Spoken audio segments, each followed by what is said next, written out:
Welcome back. As we mentioned earlier, today is World AIDS Day, an opportunity for people worldwide to unite in the fight against HIV, to show support for people living with HIV, and to commemorate those who have died from an AIDS-related disease.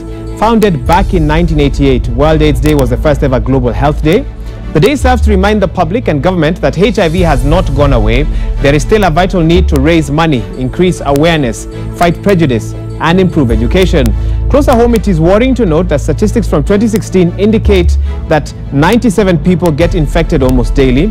In addition, although the awareness of HIV and AIDS is high in Kenya, many people living with HIV face high levels of stigma and discrimination, which prevents people from accessing HIV services. My guest in studio nodding a little bit as I was reading that to indicate that that is the situation that we have as a nation. But to get better details, let me first begin by introducing them to you. From the far right there, we have Rashid David, the chair of Maisha Youth. Welcome to the program. Thank you. Right next to him, we have Job Hasewa, National AIDS Control Council Program Officer in charge of HIV prevention. Welcome to the program, sir. Thank you. And right next to me here is Laura Thuo, an advocate with Sauti Skika. Welcome to the program as well. Thank you. Asante sana. Let me get your thoughts on what I read there. First things first, and this I got from the World AIDS Day website that says that the World AIDS Day is meant to remind governments that that HIV/AIDS has not gone away. Is that the perception that as we develop, the time when HIV/AIDS was top of discussion is changing? It's now, in a sense, maybe the discussion sitting around to discussions around other diseases like cancer, etc., which seem to be really hogging the headlines in regards to HIV/AIDS. And I'll start with you, Rashid. Yes, really, it really is true. First of all, we really need to increase the funding towards HIV interventions in the country. So we have this day that we're able to just bring in the conversation and have it happening. Just as you've noted, I think a couple of weeks ago, we had an adolescent health symposium with the Ministry of Health. And we were engaging young adolescents between 10 to 19 years old. And we're asking them, what are the top 3 diseases that you fear? And shockingly, HIV was not among the top. What are the top 3? I'm curious to. No, it depends with the county. Yeah. Let's say for Nairobi, number 1 was cholera, because we're in a bad situation. Then there was cancer, there was malaria, there was typhoid, and then at some point, HIV would just emerge. Okay. At 4th, 5th, 6th. Yet, when you look at the statistics and you look at everything, it's young people aged 10 to 24 who are most highly affected by HIV. You're talking about the 97 new infections. It is between young people between 15 to 24 years old. But again, they're not afraid of HIV. If you go to the urban settlements, you go to Mukuru, Kibra, you talk to young people, people will tell you they are more afraid of pregnancy than HIV. So clearly this conversation needs to continue happening, and we need to have it on a global platform and on a national platform. Let me allow Job Hasewa to also weigh in on this. You can come in now. Thank you very much. HIV is still a public health challenge here in the country. When we talk of 1.5 million Kenyans living with the HIV, those are not just numbers. 97 young people getting infected daily. That's a high number. And there's no exaggeration with those facts. Yes. It's not a statistic, yes. It's the reality. It's reality. It's unacceptable. We have to reverse that. And that's why this year's World AIDS Day, you see our theme is focusing around adolescents and young people aged 15 to 24, because they are accounting of almost half of those new HIV infections.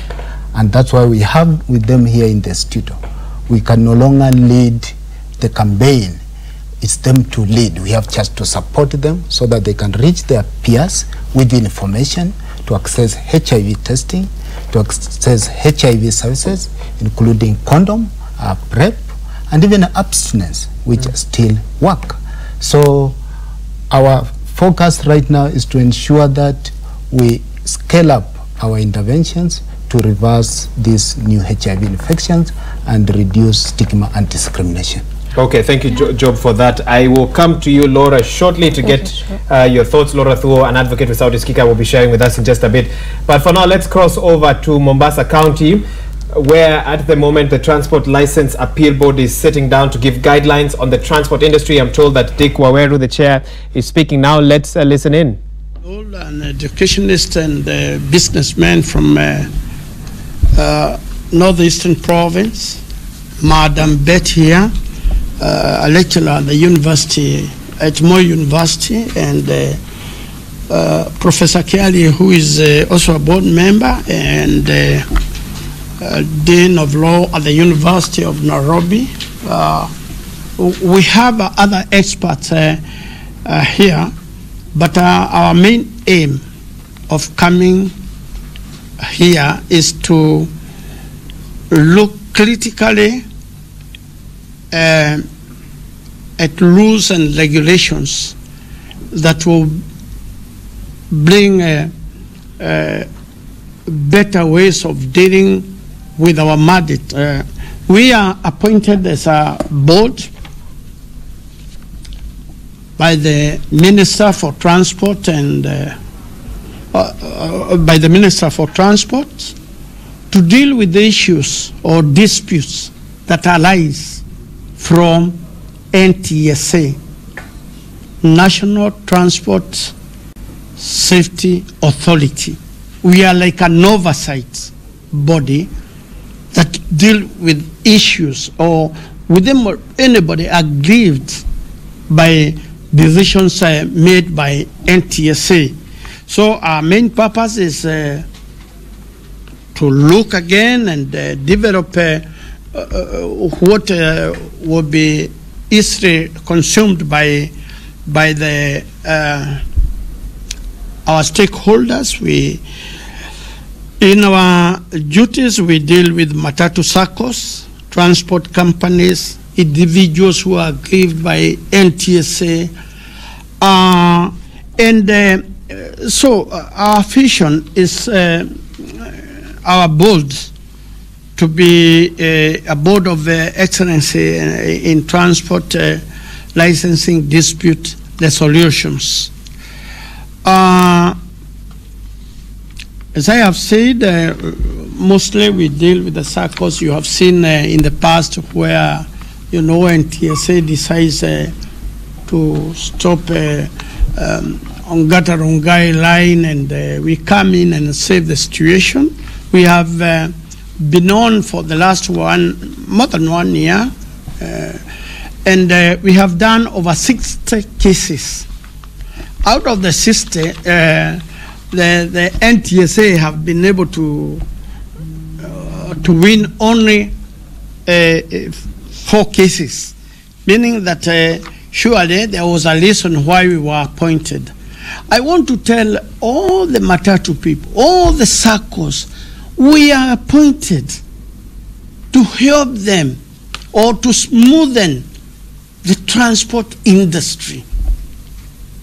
Please, if you are aggrieved, if you have a licensing issue with NTSA, please come to our offices.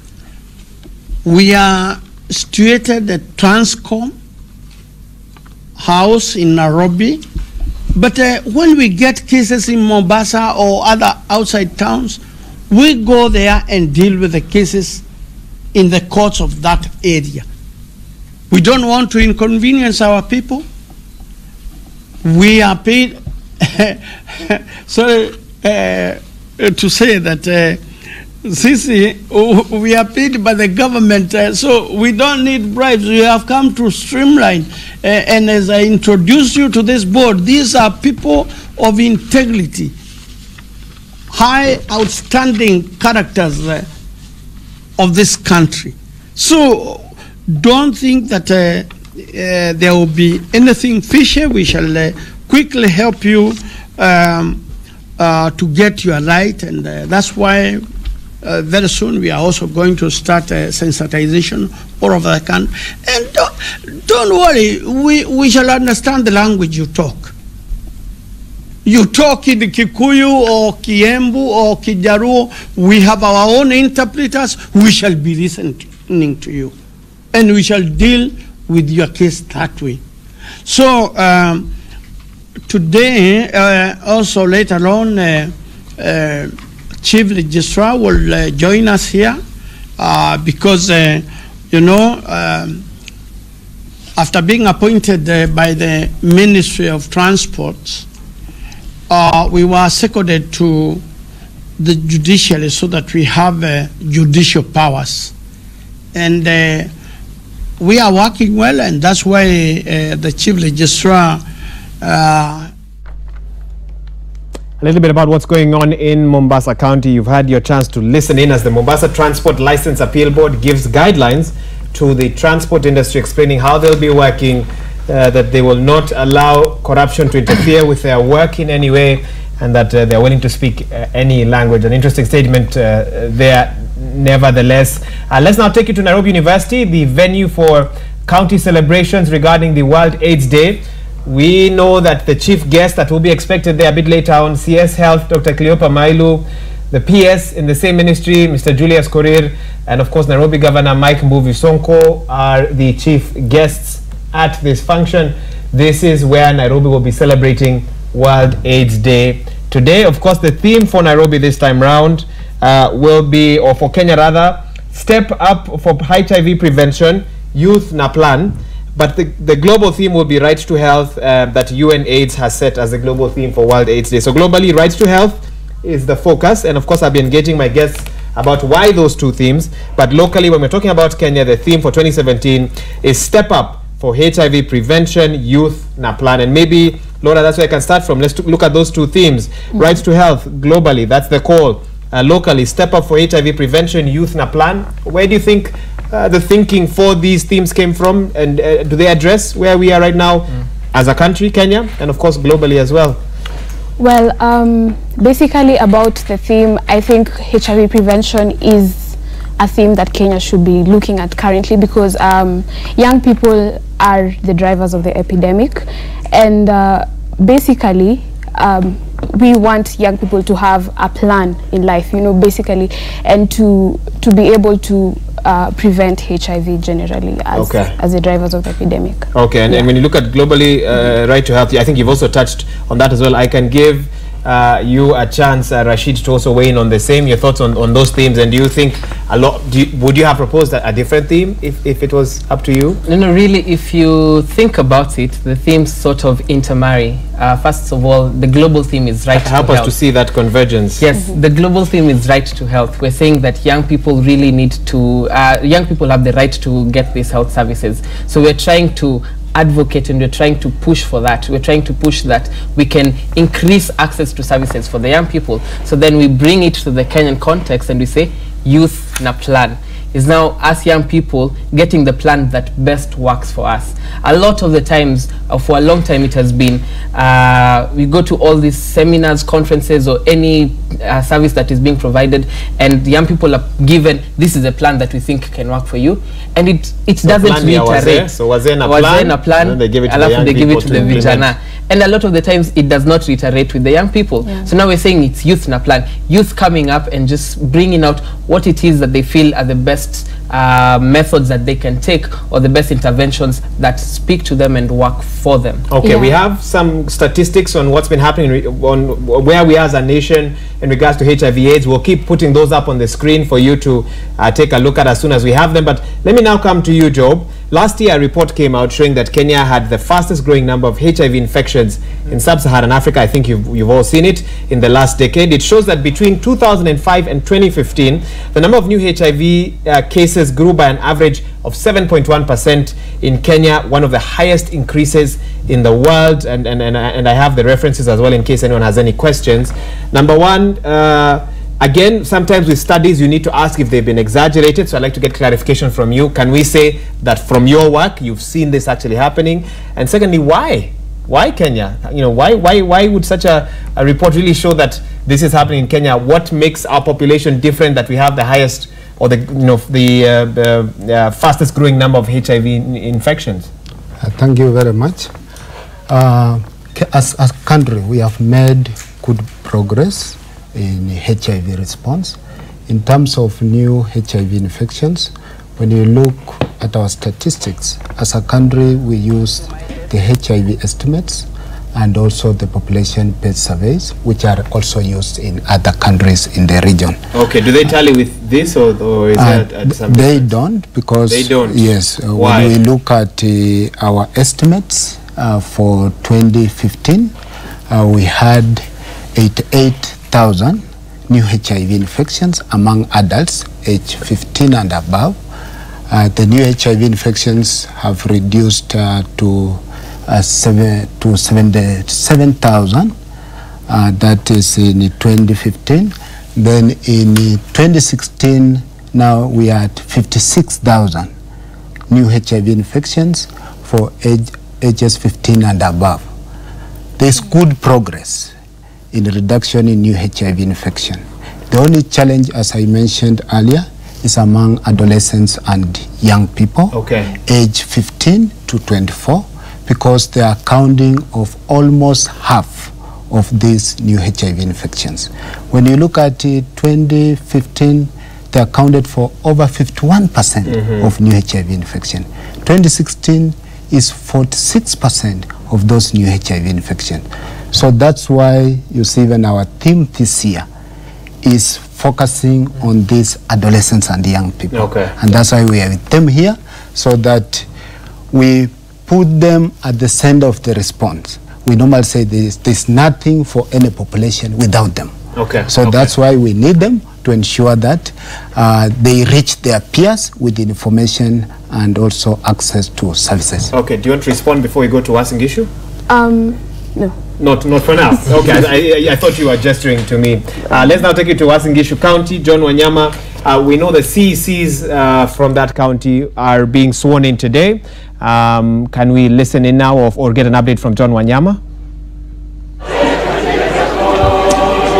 Again, Maura, good morning. And here in Uasin Gishu County, where I'm standing now, I'm at county headquarters. And as you can see behind me, there are entertainment going on as they just wait for swearing in of cabinet secretaries in this county. And out of 10 cabinet secretaries that were in the last regime in this county, only 2 were retained by Governor Jackson Mandago, but the rest are new in this cabinet secretary.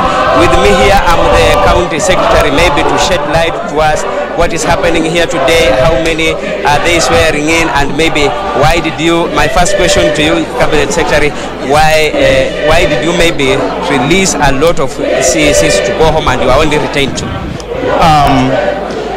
It is normal for any government that is formed afresh to evaluate competencies and to look at dynamics of the time, and the governor is allowed by the law to choose a team that will drive the vision he has for this term. So it's nothing to say like the others who were dropped did not perform. No, we had one of the best team of cabinet officers in the last government.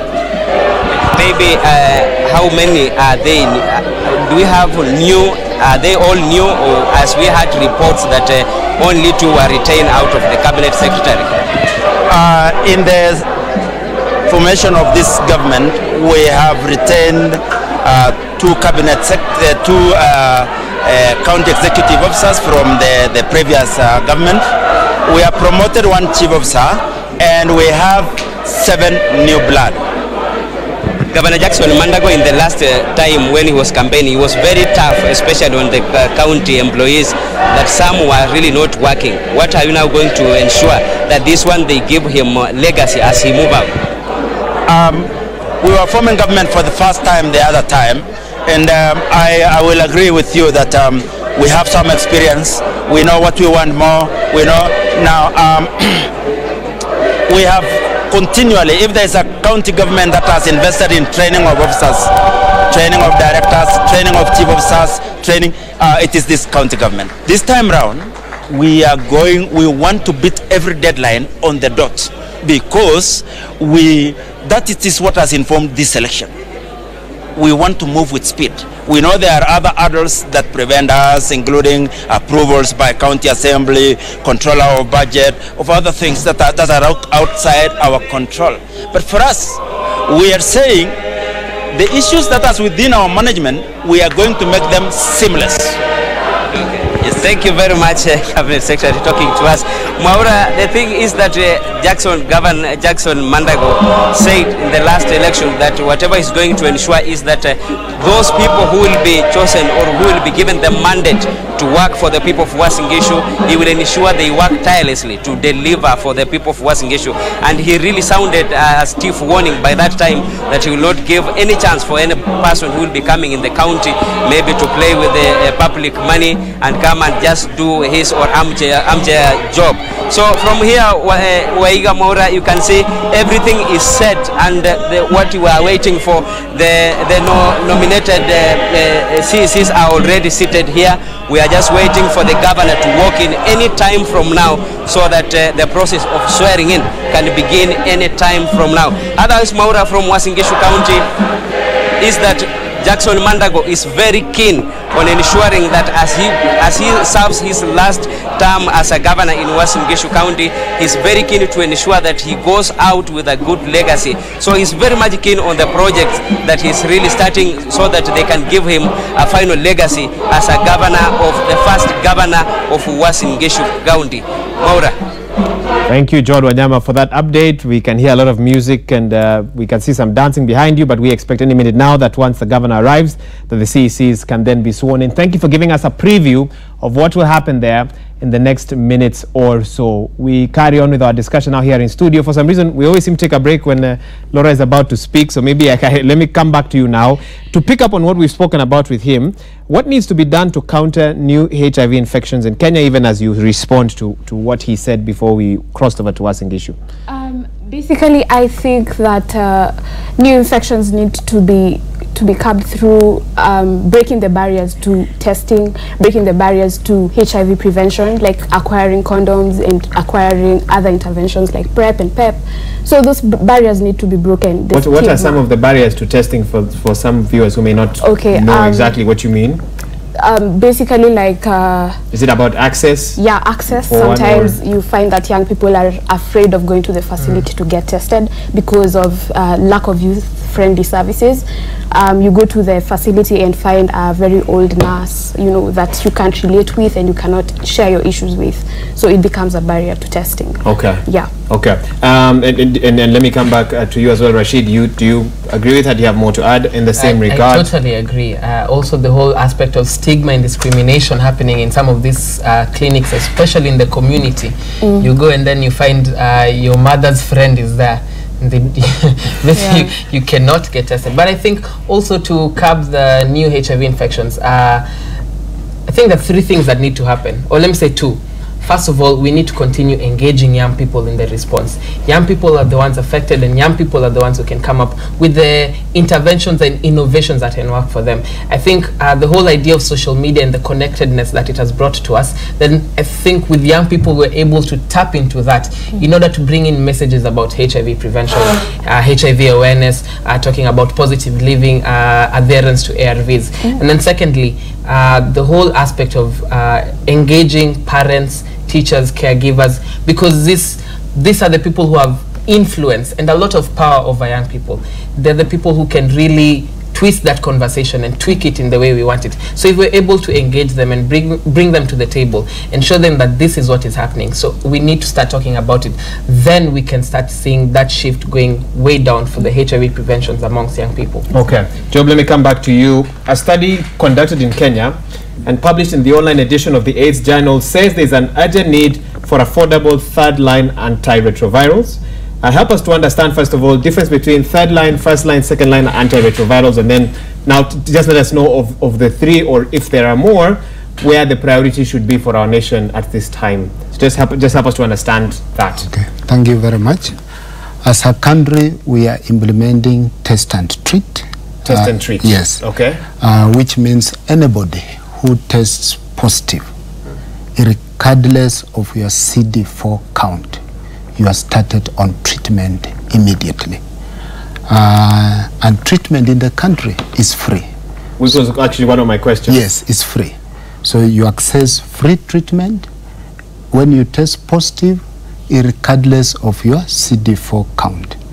Now, normally you are started on treatment, and those who resist the first regimen. Maybe because of several reasons, maybe they defaulted. They are normally taken on the second line. Second line because treatment. they resisted the first one. But that's why we encourage that. Anytime you are put on treatment, you need adequate counseling. You are counseled, and you know the importance of adhering to treatment the rest of your life so that you don't develop resistance. And also avoid taking like alcohol. Alcohol can interfere with the drug that you take, and it can cause resistance also. So you avoid that and ensure that you adhere to treatment. So by the time you're talking about third line antiretrovirals, it means this is someone who's done first line, second line, yes, and they did not have the desired effect. Yes. So when we talk about an urgent need for an affordable third line antiretrovirals, affordable in what sense? What are the numbers around the first line treatment, second line? How much would a Kenya need? Although I know you say that Yes. that it's free. Yes. Up until what limit? I would say as a country we are having over 1 million people now on treatment. Okay. And when we say it's free, the government is the one taking care of that cost, and our development partners. So it's not entirely free, because it's accounting a huge percentage of our health budget. And that's why right now we are emphasizing on prevention. If we prevent this new HIV infection, then we are averting putting the same people on treatment the rest of their life. Because it's cheaper to prevent one new HIV infection by using just the interventions that we already have on board, starting with the abstinence, condom, PrEP, medical male circumcision. All these are effective in preventing new HIV infection than waiting an infection to occur, which will cost almost, let's say, 20,000, over 20,000, 200, let's say $200 per year to put somebody on treatment. Okay. So it's cheaper to prevent than to wait and put the same people on treatment. Okay. Yeah. And this is to our viewers at home. If you have questions for my guests here in studio, feel free to weigh in. 22422 is our SMS line. Use the hashtag Power Breakfast on social media, and I'll try and read through some of your messages. Someone has sent a message here that I must say I have heard it being asked for the last easy 15 years. They're asking about transmission of the virus, and they're asking whether through kissing someone can get the virus. Again, the fact that they're asking means that they've probably never gotten an answer to that. And Job, I can give you a chance just to clarify what are the ways in which the virus is transmitted. One more time, in case someone has not had a chance to have that information or they want clarification. Okay. Thank you very much. HIV transmission occurs from an infected person to an uninfected one through sexual transmission. That's having unprotected sex with a person who is infected. You are at risk of getting infected. HIV transmission also occurs from mother to child, either during birth, during pregnancy, and during also breastfeeding. HIV transmission also occurs through blood transfusion, maybe organ transplant or the normal transmission. Now there are myths and misconceptions around HIV transmission, and one is kissing. Kissing, there is no likelihood of you transmitting a virus. The word no likelihood, Yes. is that definite? That Yes. No? There is no. Or is there a there's no 0.5%? Yes, there's no risk Okay. of transmission by kissing, and that's why we are saying, if you are living with people who are living with HIV, let's show love to them. Let's sit with them. Let's kiss them. Yeah, there's no risk of transmission. Okay. Yes. Laura, let me come to you. Again, more statistics just to help our viewers understand what the numbers are in Kenya. 97 young people get infected daily. 2/3 of these are among girls and young women. Very worrying. Young male adults account for 16% of total new HIV infections, while young female adults account for 33% of total new infections. Why do you think this is so? Do any of these statistics really stand out for you, and why? I think the one that really stands out for me is the one for adolescent girls and young women leading in the infections. I just think it's because adolescent girls and young women are a vulnerable group of people, of young people, and they are faced with a lot of issues, like in schools they have to cater for themselves, they have to cater for needs, so sometimes you find that they're transacting sex with motorbike cycle riders. We have matatu staff, touts and drivers. Yeah, so they are the ones who are really vulnerable. They're easily they're easily coerced into relationships, and they cannot negotiate for safe sex. Okay, and that this contributes to the numbers that I've read out. I'm coming to you, Rashid. Job, let me come back to you. She's talked about certain groups, matatu drivers and touts and others. There have been studies about lorry drivers, especially those who go long distance. We've seen stories in previous years. Do you have current statistics? Has education helped to reduce the numbers that are contracting HIV/AIDS even as they travel 4 or 5 days to other countries and sometimes engage in unprotected sex in the places where they stop overnight? Maybe you can talk a bit about that, then I'll come to you, Rashid, to comment as well. Thank you very much. The HIV response in this country, I would say, is everyone's business, including the media here who are helping us reach the public. For us as a country, we reach all populations, the general population, the key population like the female sex workers, the men who have sex with men, and also the people who inject drugs. We also reach the priority and vulnerable population, which include the truck drivers. Okay. We are aware that you call that group the priority. They are vulnerable. Okay, vulnerable. Yes. Okay. So the truck drivers, as you have said, they spend a lot of time along the transport corridor, away from their families and also sexual partners. So along the transport corridor, we have reached them, and we have what we call wellness centers, where they can be able to access HIV testing services. They can be able to access condoms. In the event they can have a sexual partner, so that they have protected sex. And also in those wellness centers, they are able to access information.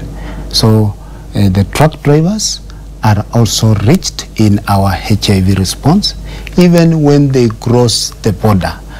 The corridor, the transport corridor, is continuous even in our neighboring countries, and there are even partnership, like we have the ESC, East African Community, which also talks are ongoing to ensure that a truck driver who is, for example, in Kenya and reaches Uganda, he can be able to access information, he can be able to access other services as he continues to with his work. Okay, yeah. Rashid, you can come in now. I think interlinked to the two conversations, first of all about adolescent girls and young women, and what Laura was saying is really a lot of the times they don't have the power to negotiate for safer sex. But also if you look at this population you're talking about, as young people, if you really dig deep into it, our biggest issue at the moment is economic empowerment. A lot of us don't have money and we want some money. It's the holidays, so we're looking for something to do. Then brings in the conversation of the truck drivers, and you're living along the truck stop, and you have that corridor. Mm-hmm. So you see that whole conversation again links in. Yes, we may be reaching the truck drivers with information and and giving them the condoms, but even them, some of them will still be adamant to using the condoms. They'll still want to just have unprotected sex, and this young girl who is here cannot negotiate for that. And secondly, another thing that has been proliferating a lot is intergenerational sex, what we might call the sponsors. And at this time it has become a norm. Like, I am in university, and that's one of the things I hear a lot with the girls. Wewe kwani hauna sponsor? Pata sponsor. And you see this. These are discussions you've had. I've had, like publicly. In class. Someone's not afraid to. It has become a norm amongst. To reveal the source of how they operate. Yes. Okay. So and thing is, this intergenerational sex is transactional. Ni nipe, ni kupe. It's sex where you give the old man sex, and then you get something out of it. Money, trips, phones, nini, nini, nini. And these older gentlemen also a lot of the times still don't want to use condoms. You get? So adolescent girls and young women, again, fall into this category where they're very vulnerable, and we need to target them with information. We need to target them with the services. We need to provide all this for them so that we can be able to beat this HIV prevention. I mean, to beat the new HIV infections. But similarly, we need to also talk about the boy child. I mean, for example, if Laura is in uni and Laura has the sponsor, but then I'm also dating Laura, you see how the network continues. So the boy child is just there sitting, waiting for the girlfriend, and the girlfriend is not knowing what the girlfriend is doing. Not knowing what the girlfriend is doing, and then thinking he's in a committed and loyal relationship. See, so the boy child also needs to be brought into this conversation, because in the end, girls are having sex with boys. Young girls are having sex with young men. So the men also need to be reached with this information. Okay. Laura, you want to come in? Basically what Rashid has said, I will really just touch up on the conversation on sponsors. You see, when a young lady has a sponsor, they really don't have the voice to say that we should use a condom or we should get tested, you know. So that is the difficulty of these specific adolescent girls and young women, not ignoring the boy child. The boy child is also a population that is currently getting lost somewhere, and I don't know how we will tackle that. Okay. Yeah. Job, any attempts to come up with specific campaigns, maybe to target? They've both talked about the boy child, and I guess part that's to the boy child, and he's saying part of the boy child. Any attempts to target them also as part of your campaigns? Thank you very much.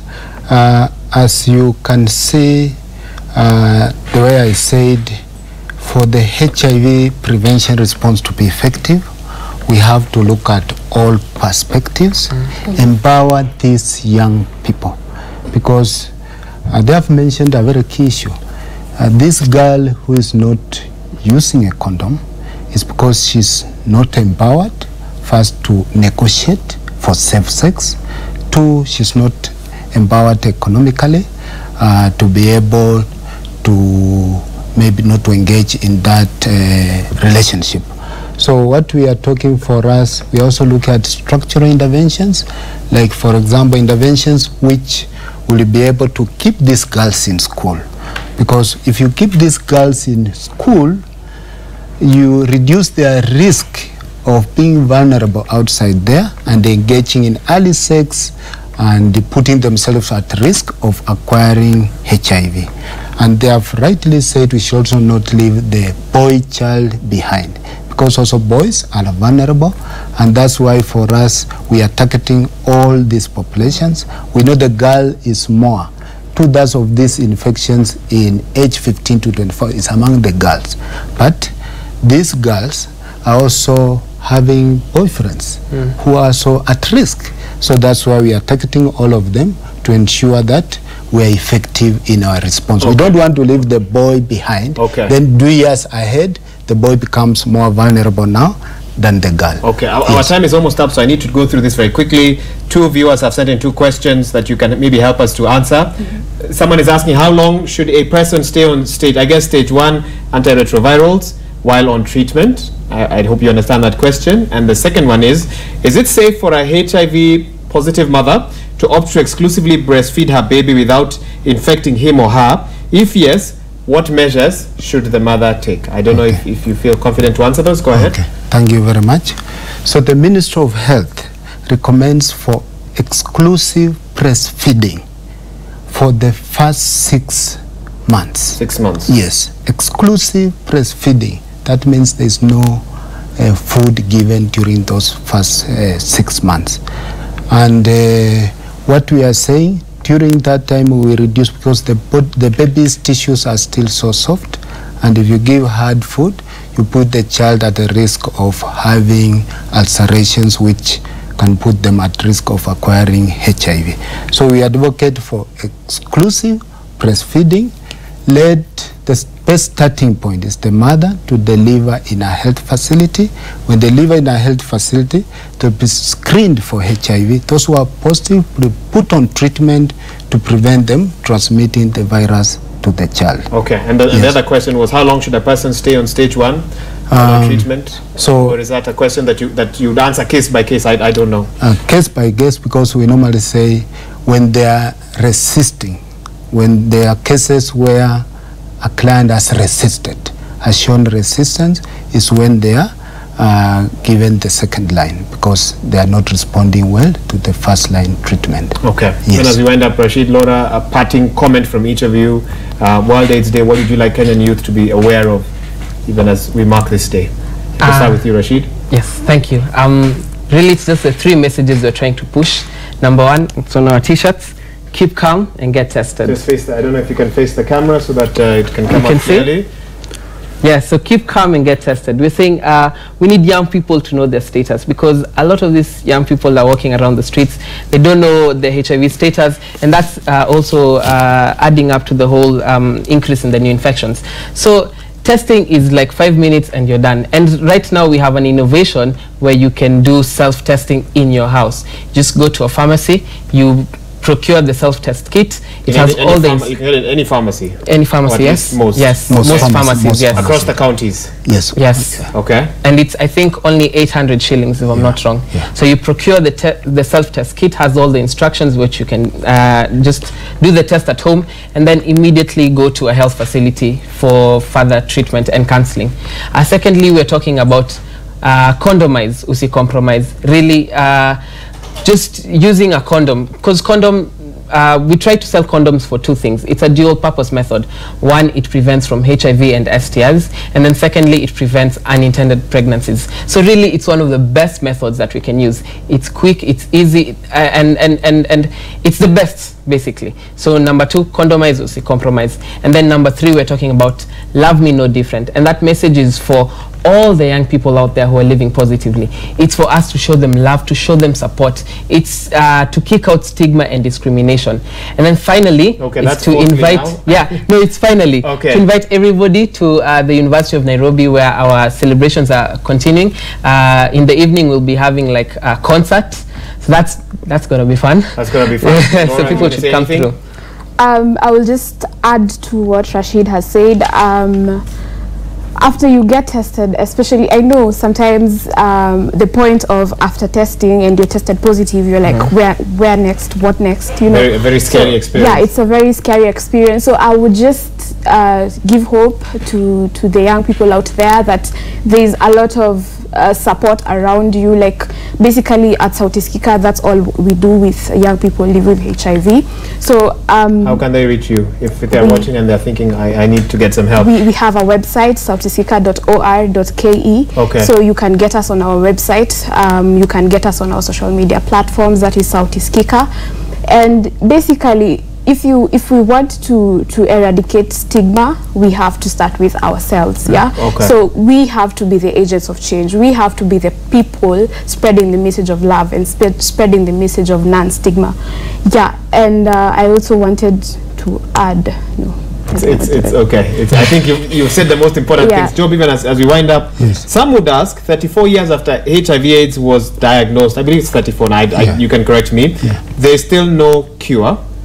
And some would ask, is it, are our scientists globally not skilled enough to find a cure? Is the virus too clever for our most brilliant minds? How would you respond to that? What's the latest research? Even as we sit here, research is ongoing to develop an effective HIV vaccine.